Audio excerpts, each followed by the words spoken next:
Chapter 9, there's only one part to this, and this is the master budget. Now, lucky for you, we don't do the whole budgeting cycle, which is a horrendous amount of work, but one of my favorite chapters. I would like to add, although this says 2013, I'm actually doing all new ones in 2021. It's just I'm borrowing PowerPoints from all over the place. So budgeting, it's a plan for a specific period of time, helps management determine how to use resources used to estimate future costs and revenues. So you develop a strategy, you plan, you act, you control. This is one of the functions I used to perform, and I absolutely loved it because when you do it a lot, you get real good at it. So what does a master budget look like? Well, there's the operating part, which is sales production budget, which is a budget for direct materials, direct labor, and overhead. And then that goes into the and then we do the operating expenses, and then we have a budgeted income. And then the financial budget is the capital expenditure budget, the cash budget, and the budgeted balance sheet. So we're only going to look at the sales, production, and materials budget here, and then we will look at a cash disbursements budget, which is what your homework is about. Now, the sales budget. It's always the number of units to be sold times sales price per unit equals total sales. To do a complete budget, you need sales in both units and dollars. Units to calculate production and material budget, and sales dollars for the income statement and cash budget. Production budget. You need units needed for sales plus desired ending inventory. That's why you have to do the sales budget first. Now, desired ending inventory is usually a percentage of the next month's equals total units needed minus units in beginning inventory, usually last month's ending, equals units to produce, and then you can go on and do the materials budget. So now the materials budget is going to be quantity of direct materials needed for production plus desired direct material ending inventory, which again is usually a percentage of the next month, equals total quantity of direct materials needed minus direct materials beginning inventory, which is last month's ending, equals the quantity of direct materials to purchase times the cost per quantity. That gives you the materials budget in dollars. Now let's start looking at some examples. Okay, my company wants to reduce the plastic in their cups. The change will reduce the plastic usage by 25%. Currently, they use 0.00 kilograms per cup to redesign. They would be a one-time cost of $21,470 and an increase in variable cost per units from $2 to $2.30. Beginning inventory is expected to be $3,680 and ending is $4,380. Now remember, those numbers are permanent, and those are the ones you use for beginning and ending. And now in between, you have to use 20% of the next quarter. So here's the number of cups estimated in the next year by quarter.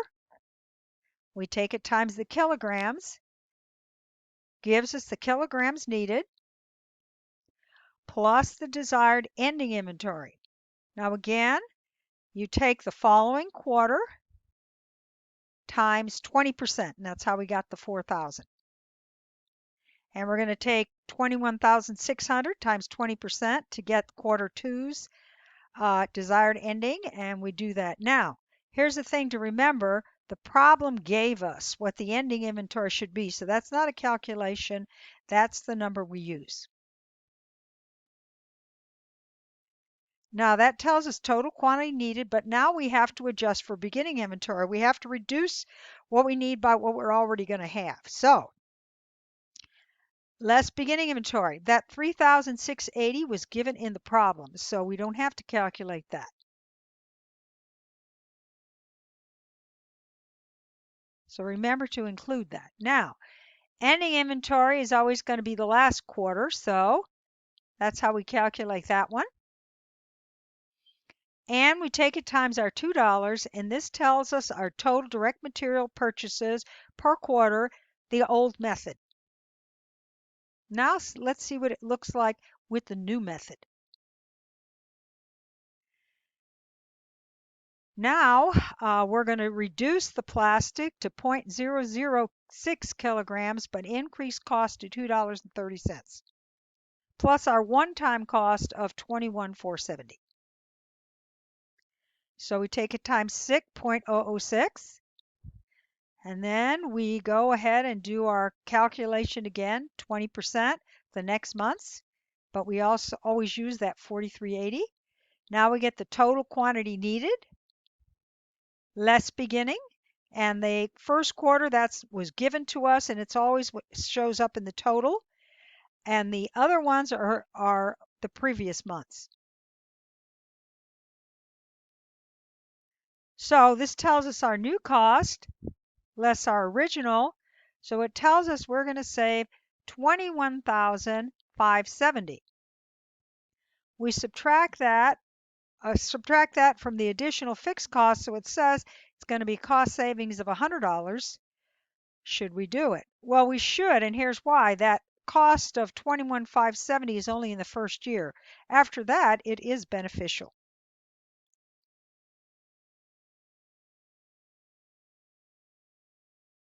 Now let's prepare our sales budget. It says that it tells you what the sales are going to be. It says that they're going to go up by 20% in November, and that 25% of those sales are going to be cash. And in the next month, you're going to take the 60,000 and take that times 1.10, and that gives you the next month's cash sales. And now we know our total sales and what portion is cash and what portion is credit. Because why do we need to know the credit sales? It's because there's a fee of 2%.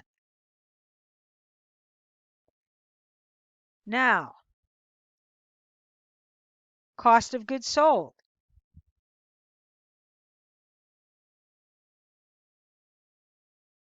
is 60% times sales plus desired ending inventory, which they said was 5,000 plus 15% of the next month's cost of goods sold.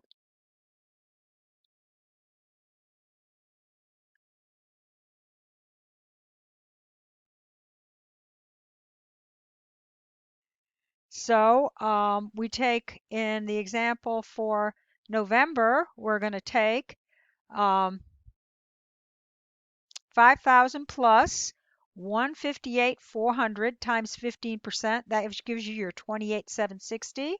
And then for December, we're going to take 200,000. That's January's, which they said was going to go back down to 200,000 times 60% times 15.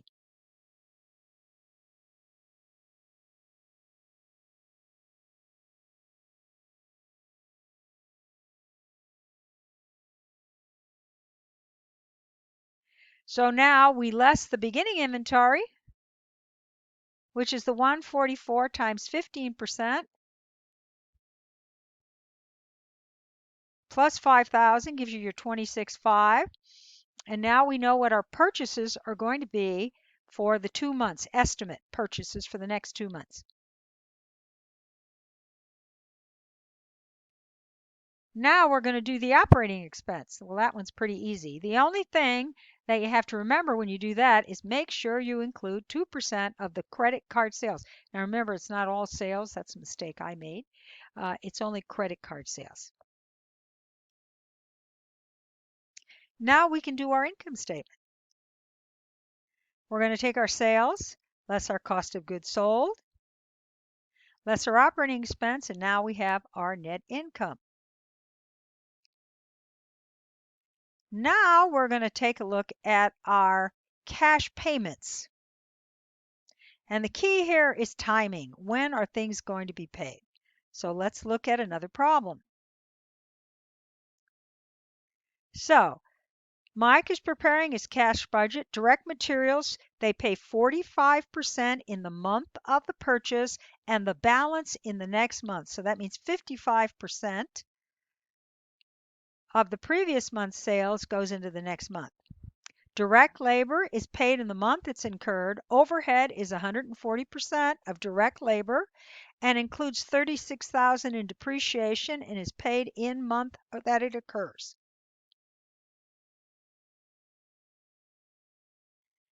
Now, monthly operating expenses are paid in the month after incurred and include $8,000 in depreciation, non-cash, and $28,000 in bad debt expense, also non-cash.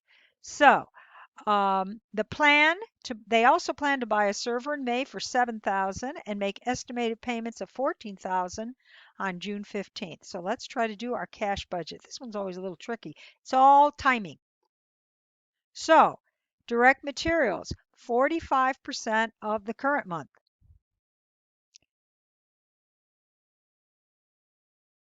And 55% of the last month. And for April, that would be 55% of March's sales. I'm sorry, March's direct materials. And then cash for direct labor would be whatever it was. Cash payments for manufacturing overhead, we take the amount and subtract out the 36 for each month. And then operating expenses, we have to make sure we take out the $10,008 for depreciation and bad debt expense and do that for each month. And then we put in the cash payment for the servers and the estimated tax payment, and that is our cash budget. And that includes everything I have to say about Chapter 9. That was a pretty easy one. I hope it's easy for you too.